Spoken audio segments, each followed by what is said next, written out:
welcome back and I am here with another video। तो अभी हमने करनी है लास्ट वीडियो। इसमें कुछ भी ऐसा नहीं है कि आपको नोट्स प्रिपेयर करना पड़े इसके लिए, या आपने सिर्फ सुनना है जो मैं कह रही हूँ, बस वो ध्यान से सुनना ताकि टर्म्स क्लियर हो। ठीक है, तो स्टार्ट करते हैं। अब ये बताओ, जो ये आपने ट्रेडिंग करी थी buying and selling mister x और मिस्टर वाई के साथ, हमने कैपिटल भी इन्वेस्ट करी थी, ओनर ने एसेट्स खरीदे थे और ओनर ने, और गुड्स परचेज़ किए, सेल किए। ठीक है, इन सब को रिकॉर्ड तो बनाओगे ना, या फिर कैश मेमो और इनवॉइस की कॉपी को इकट्ठा करके रखोगे। फिर कब देखोगे किसने पैसे देने हैं, किसके दे दिए, कब क्या खरीदा था, कब क्या बेचा था, है ना। एक प्रॉपर रिकॉर्ड मेंटेन करना पड़ेगा, और उस रिकॉर्ड में पहला स्टेप होता है वाउचर बनाना। वाउचर बनाने के लिए सोर्स डॉक्यूमेंट की ज़रूरत होती है, और सोर्स डॉक्यूमेंट क्या होते हैं हमारे? कैश मेमो, चेक और इनवॉइस। वाउचर हमेशा मॉनेटरी टर्म्स में लिखा जाता है। एग्जाम्पल देखो, 100 inks purchased from wholesaler mister Z. Mister Z है, होलसेलर था हमारा, उससे हमने 100 इंक्स परचेज किए थे ₹2000 के। हम यहाँ पर 100 इंक्स को रिकॉर्ड नहीं करेंगे, हम यहाँ वैल्यू दैट इज़ ₹2000 उसे रिकॉर्ड करेंगे, क्योंकि हम अमाउंट को रिकॉर्ड करते हैं हमेशा। ठीक है, क्वांटिटी को नहीं, क्वालिटी को नहीं, अमाउंट को रिकॉर्ड करते हैं। हमारी ट्रांजैक्शंस जो भी होंगी वो मनी टर्म्स में होंगी।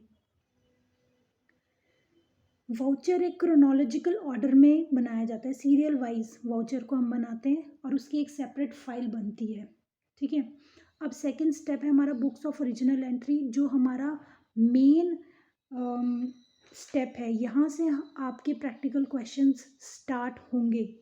जब आप प्रैक्टिकल क्वेश्चन स्टार्ट करोगे वो बुक्स ऑफ ओरिजिनल एंट्री से स्टार्ट होंगे, और अगर आपका यहाँ से एक स्टेप भी गलत होगा तो आपका पूरा क्वेश्चन गलत होगा। तो फर्स्ट है हमारा बुक्स ऑफ ओरिजिनल एंट्री, जिसमें फर्स्ट आता है हमारा जर्नल, सेकंड आता है लेजर, थर्ड आता है ट्रायल बैलेंस। ठीक है, बुक्स ऑफ ओरिजिनल एंट्री मतलब यहाँ पर जो हमारा वाउचर था ना, जो हमने वाउचर बनाया था, वाउचर से हम सारी ट्रांजैक्शंस जर्नल में करेंगे। जितनी भी वाउचर्स में हमने ट्रांजैक्शन की थी वो अब हम मनी ट्रांजैक्शंस ऑर्डर वाइज हमने जो करी थी उनको ऑर्डर वाइज ही जर्नल में रिकॉर्ड करते हैं।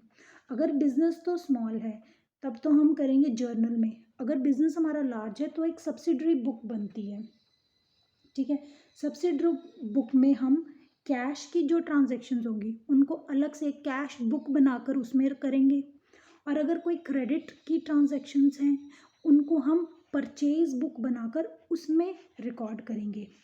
जैसे मैंने आपको बोला था कि आपका बुक प्रिंटिंग का एक बिजनेस है, तो वो बुक प्रिंटिंग का बिजनेस आपका स्मॉल बिजनेस था। ठीक है, स्मॉल बिजनेस था तो उसके लिए हमारे लिए जर्नल ही बहुत थी। अब कोई जो बहुत बड़ी बड़ी फर्म्स होती हैं उनको सब्सिडरी बुक बनानी पड़ती है। फिर जर्नल की ट्रांजैक्शन को नेक्स्ट थर्ड स्टेप जो है उसमें ट्रांसफ़र करते हैं, उसको बोलते हैं हम लेजर, उसको बोलते हैं ledger. Journal to ledger transaction transfer करते हैं। लेजर में सिमिलर नेचर की ट्रांजैक्शन को रिकॉर्ड करते हैं, जो सेम नेचर की ट्रांजैक्शंस होंगी उनको हम लेजर में डालेंगे। जब आप ये प्रैक्टिकल शुरू करोगे तो आपको और क्लियरली समझ आएगा। ये सिर्फ अभी ओवरव्यू है ये बताने के लिए कि जर्नल के बाद हम वाउचर से एंट्री जर्नल में डालते हैं। जर्नल से हमारा मेन स्टार्ट होता है, हमारे मेन स्टेप जो है वो जर्नल से स्टार्ट होती है। फिर हम लेजर, जर्नल से लेजर करते हैं, लेजर से फिर हम ट्रायल बैलेंस करते हैं। ट्रायल बैलेंस जिसको लेजर के डेबिट और क्रेडिट बैलेंस से बनाते हैं। ट्रायल बैलेंस को हम लेजर के डेबिट और क्रेडिट बैलेंस से बनाते हैं। डेबिट और क्रेडिट बैलेंस सेम आना चाहिए। ठीक है, अगर हमारा डेबिट और क्रेडिट बैलेंस सेम नहीं है दैट मीन्स हमने जर्नल या लेजर में कहीं ना कहीं एंट्री सही से पोस्ट नहीं करी है, कोई मिस्टेक करी है। लास्ट जो हमारा स्टेप है वो है जो मोस्ट इम्पॉर्टेंट है वो है हमारा फाइनेंशियल स्टेटमेंट। इसमें दो अकाउंट बनते हैं, एक ट्रेडिंग एंड पीएल अकाउंट, दूसरा बैलेंस शीट।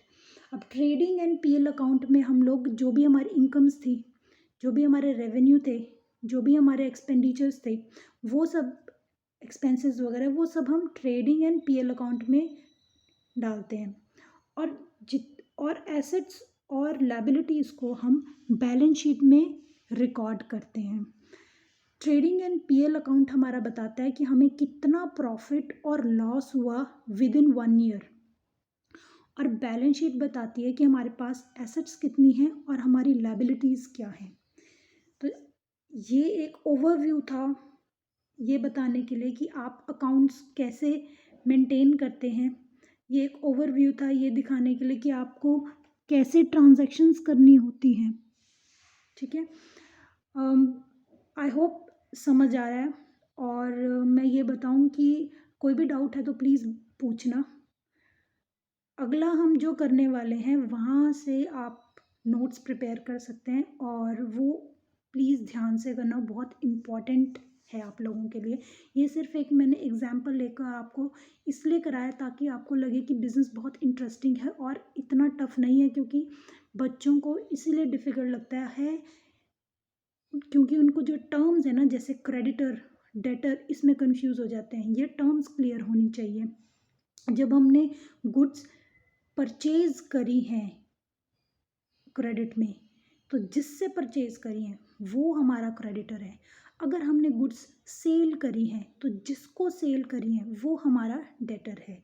सिर्फ क्रेडिट की बात हो रही है यहाँ अगर हम क्रेडिट में करते हैं। तो ऐसे ही बहुत सारे ऐसे और टर्म्स हैं। ये इजी टर्म्स थे, ये इजी हैं, इनको मैंने इजी वे में कराया है। बाकी हम नेक्स्ट वीडियो में करेंगे। Please do like my channel, like and subscribe my channel, and share the video. Thank you.